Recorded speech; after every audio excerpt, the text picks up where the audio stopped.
ఓం శ్రీమాత్రే నమః. ఛానల్లోకి స్వాగతం అండి. వృషభ రాశి వారికి అదృష్టం వరించినట్లే నమ్మలేని అదృష్టయోగం పొందబోతున్నారు. వృషభ రాశి వారికి మంచి రోజులు రాబోయే ముందు వచ్చే సంకేతాలు ఇవే. మీకు మంచి రోజులు రాబోయే ముందు కనిపించే సంకేతాలు ఇవే. అయితే లక్ష్మీదేవి కటాక్షం పొందాలంటే మీరు ఇంట్లో చేయకూడని పనులు ఏమిటి, అలాగే మీకు మంచి రోజులు రాబోతున్నాయని, మీరు అదృష్టయోగాన్ని పొందబోతున్నారు అని చెప్పే శుభ సంకేతాలు ఏమిటి అనే విషయాలను ఈ వీడియోలో తెలుసుకుందాం. కానీ అంతకంటే ముందుగా మీరు కనుక మన ఛానల్ని సబ్స్క్రైబ్ చేసుకోకపోతే వెంటనే సబ్స్క్రైబ్ చేసుకొని పక్కనే ఉన్న బెల్ ఐకాన్ నొక్కి ఆల్ సెలెక్ట్ చేసుకుంటే మేము ఇలాంటి వీడియోస్ అప్లోడ్ చేయగానే ముందుగా మీకు నోటిఫికేషన్ వస్తుంది. ఈ రాశిలో జన్మించిన వారికి కష్టపడే తత్వం అధికంగా ఉంటుంది. ఎటువంటి పనైనా సరే పట్టుదలతో పూర్తి చేస్తారు. వృషభ రాశిలో పుట్టిన మగవాళ్ళు ధనాన్ని విచ్చలవిడిగా ఖర్చు చెయ్యరు. ఆచితూచి అవసరానికి మాత్రమే డబ్బు ఖర్చు పెట్టే ప్రత్యేకమైన లక్షణాన్ని కలిగి ఉంటారు. ఏదైనా ఒక వస్తువు కొన్నప్పుడు అది ఎంత ఉపయోగమో, అది ఎంత కాలం ఉంటుంది, దానివల్ల మనకి ఎలాంటి ప్రయోజనం కలుగుతుంది అనే ఆలోచనకి ఎక్కువ ప్రాముఖ్యత ఇస్తారు. సూర్యనారాయణ మూర్తిని పూజించడం ద్వారా అనారోగ్య సమస్యల నుంచి బయటపడమే కాకుండా వీరు శుభ ఫలితాలని పొందుతారు.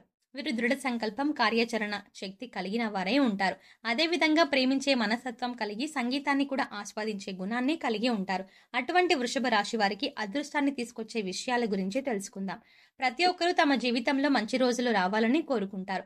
లక్ష్మీదేవి కటాక్షంతో సిరి సంపదలు కలిగి ఉండాలని, లక్ష్మీదేవి ఇంట్లో స్థిరనివాసం ఉండాలని ప్రతి ఒక్కరూ కోరుకుంటారు. మనిషి ఎదుర్కొంటున్న సమస్యల నుంచి బయటపడాలని ప్రయత్నిస్తారు. ఆర్థిక కష్టాల నుంచి బయటపడాలని, జీవితంలో ఉన్నత స్థాయిని చేరుకోవాలని ప్రతి ఒక్కరూ భగవంతుని నిత్యం ఆరాధిస్తూ ఉంటారు.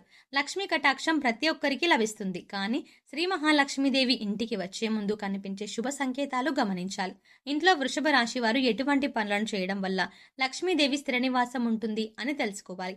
ఈ రాశి వారు చేసే పనుల ఆధారంగానే లక్ష్మీదేవి కటాక్షం కలుగుతుంది. లక్ష్మీదేవి కటాక్షం ఉంటే ఎవరి జీవితంలోనైనా సరే సంతోషం వెల్లివిరుస్తుంది. ఎంత కష్టపడినా సరే డబ్బు నిలవకపోవడానికి ఇంట్లో చేసే పనులే కారణమవుతాయి. సిరి సంపదలకు అధిదేవత అయినటువంటి శ్రీ మహాలక్ష్మీదేవి ఇంట్లో శ్రీనివాసం ఉండాలంటే వృషభ రాశి వారు ఇంట్లో ఈ పనులను చేయకూడదు. లక్ష్మీదేవికి ఇష్టం లేని పనులు చేసినట్లయితే లక్ష్మీదేవి ఆగ్రహానికి గురవుతారు. కనుక వీరు ఎటువంటి పనులు చేయడం వల్ల లక్ష్మీదేవి అనుగ్రహం పొందుతారు, వీరు తమ జీవితంలో లక్ష్మీదేవి కటాక్షాన్ని పొందే ముందు కలిగే సంకేతాలు ఏమిటి అనే విషయాన్ని తెలుసుకుందాం. చీపురు లక్ష్మీదేవితో సమానంగా భావిస్తారు. చీపురుని ఊడ్చిన తర్వాత పక్కకి పడవేయటం, కాళ్ళతో తొక్కడం వంటివి చేయకూడదు. ఇంటిని మొత్తం శుభ్రం చేసే చీపురుని కూడా పవిత్రంగా భావించాలి. చీపురుని పవిత్రంగా ఒక ప్రదేశంలో ఉంచడం వంటివి చేయాలి. ముఖ్యంగా చీపురుని ఇంట్లో నిలబెట్టి ఉంచకూడదు. అదేవిధంగా చీపురుని తిరిగేసి కూడా ఉంచరాదు. ఇంటికి వచ్చే అతిథులకి చీపురు కంటికి కనిపించకుండా జాగ్రత్త పడాలి. కళ్ళకు ఎదురుగా చీపురు పెట్టడం వల్ల ఇంట్లో ఆర్థిక సమస్యలు వస్తాయి. చీపురు ఉంచే ప్రదేశాన్ని బట్టి ఇంట్లో లక్ష్మీదేవి స్థిర నివాసం ఉంటుంది. వీరు ఆహారాన్ని ఉపయోగించే విధానాన్ని బట్టి కూడా వారి జీవితంలో లక్ష్మీ కటాక్షం ఏ విధంగా కలుగుతుందో చెప్పవచ్చు. ప్రతి వ్యక్తి తాను సంపాదించిన డబ్బులతో కడుపు నిండా తినడానికి చూస్తారు.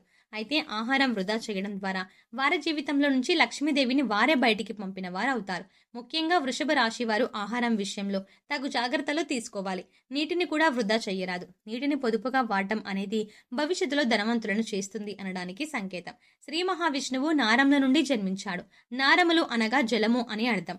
అంటే శ్రీ మహావిష్ణువు జలం నుంచి వచ్చాడన్నమాట. అందుకే నారాయణుడు అంటారు. అదేవిధంగా లక్ష్మీదేవి కూడా నీళ్ల నుంచి వచ్చిందని పద్మపురాణంలో చెప్పబడుతుంది. లక్ష్మీనారాయణునికి ఇష్టమైన నీటిని వృధా చేయడం కూడా లక్ష్మీ కటాక్షానికి దూరం అవుతున్నాం అనడానికి సంకేతం. నీటిని ఎంతగా ఖర్చు పెడితే వారి చేతిలో డబ్బు కూడా అంతగా ఖర్చు అవుతుంది. కాబట్టి ఆహారాన్ని వృధా చేయడం, నీటిని వృధా చేయడం, కావలసిన ఆహార పదార్థాల కన్నా ఎక్కువ శాతం వండడం వంటి పనులు చేయకూడదు. ఈ రాశి వారు కష్టపడి సంపాదించే మనస్తత్వం కలిగిన వారై ఉంటారు. అదేవిధంగా వీరు సంపాదించిన దానిలో కొంత శాతమైనా లేని వారికి దానం చేయడం ద్వారా వీరికి లక్ష్మీ కటాక్షం కలుగుతుంది. దానం చేయడం వల్ల పూర్వజన్మ దోషాలు, నవగ్రహ దోషాలు, శని దోషాలు వంటివి నశిస్తాయి. పేదవారికి అన్నదానం, వస్త్రదానం వంటి దానాలు చేయడం వల్ల లక్ష్మీ కటాక్షం వృషభ రాశి వారికి ఎప్పుడూ ఉంటుంది. వృషభ రాశి వారు పూజ చేసే విధానం కూడా వారి యొక్క అదృష్టానికి కారణమని చెప్పొచ్చు. ఎవరైతే లక్ష్మీదేవిని ఎర్రటి మందారాలతో లేదా చామంతి పువ్వులతో పూజిస్తారో వారిపై లక్ష్మీ కటాక్షం ఉంటుంది. ఎర్రని పుష్పాలతో లక్ష్మీదేవిని పూజించడం ద్వారా లక్ష్మీ కటాక్షం అనేది కలుగుతుంది. ఎర్రని పుష్పాలు అంటే లక్ష్మీమాతకు చాలా ఇష్టం. కాబట్టి వీరు ఎర్రని పుష్పాలతో లక్ష్మీమాతని పూజించడం ద్వారా లక్ష్మీ కటాక్షాన్ని పొందగలరు. వీరికి అదృష్టం వరిస్తుంది అని తెలియజేయడానికి ముందుగా కొన్ని సూచనలు అనేవి కనిపిస్తున్నాయి. ఇంటి పరిసర ప్రాంతాల్లో పక్షుల గూళ్లు కట్టుకున్నట్లయితే లక్ష్మీ కటాక్షం కలుగుతుందని అర్థం. సాధారణంగా పక్షులు ఇంటి ఆవరణలో గూడు అనేవి కట్టుకోవు. అటువంటి పక్షులు ఇంటి పరిసరాల్లో గూడును నిర్మించుకున్నట్లయితే అదృష్టం కలుగుతుందని అర్థం. చాలా మందికి చీమలు ఉంటే నచ్చదు. చీమలను మురికిగా భావిస్తారు. అయితే ఇంటి పరిసరాల్లో నల్ల చీమలు గుంపులు గుంపులుగా కనిపించినట్లయితే అదృష్టం వరించబోతోందని తెలియజేయడానికి సూచన. అయితే ఎర్ర చీమలు కనిపించడం అనేది అప్పుల బాధకు గురవుతున్నాము అన్నదానికి సంకేతంగా చెప్పవచ్చు. ఇల్లు ఎంత శుభ్రంగా ఉన్నప్పటికీ పరిసరాల్లో నల్ల చీమలు గుంపులు గుంపులుగా కనిపిస్తూ ఉంటాయి. ఈ విధంగా నల్ల చీమలు కనిపించడం వల్ల వృషభ రాశి వారికి విజయం అనేది లభిస్తుంది అనడానికి సూచన. బలిని చూడగానే చాలా మంది చిరాకు పడతారు. కానీ బలి రాక కూడా లక్ష్మీ కటాక్షానికి కారణమని చెప్పవచ్చు. 3 బలులు ఒకే చోట కనిపించినా కూడా అదృష్టానికి సూచనగా చెప్పవచ్చు.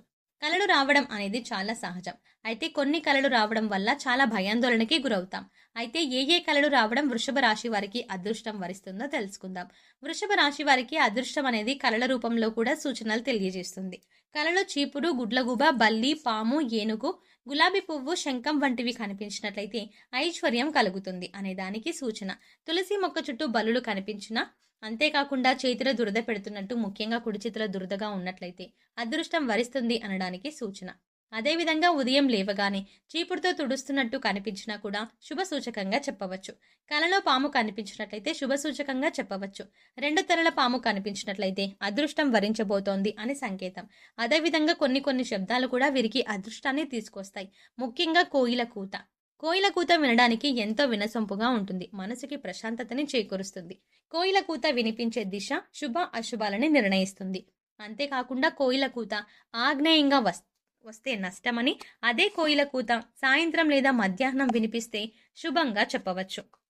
ఇక మామిడి చెట్టు మీద కోయిల కూస్తూ ఉన్నట్టు కనిపించిన లక్ష్మీ కటాక్షానికి సంకేతం. అదేవిధంగా గుడ్లగూబ కనిపించినా, ఎదురు వచ్చినా కూడా వృషభ రాశి వారికి శుభ సంకేతంగా చెప్పవచ్చు.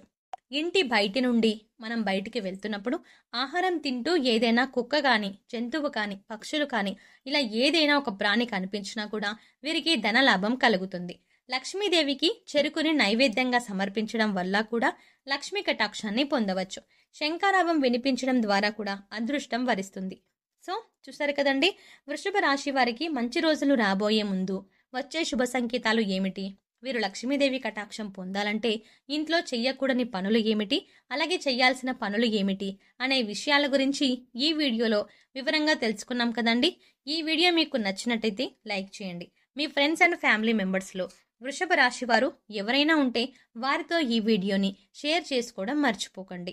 అంతకంటే ముందుగా మీరు కనుక మన ఛానల్ని ఇంకా సబ్స్క్రైబ్ చేసుకోకపోతే వెంటనే సబ్స్క్రైబ్ చేసుకోండి. అలాగే పక్కనే వచ్చిన బెల్ ఐకాన్ని క్లిక్ చేసి అందులో ఆల్ సెలెక్ట్ చేసుకుంటే మేము ఇలాంటి వీడియోస్ అప్లోడ్ చేయగానే ముందుగా మీ మొబైల్కి నోటిఫికేషన్ వస్తుంది. మరో చక్కటి వీడియోతో మళ్ళీ కలుద్దామండి.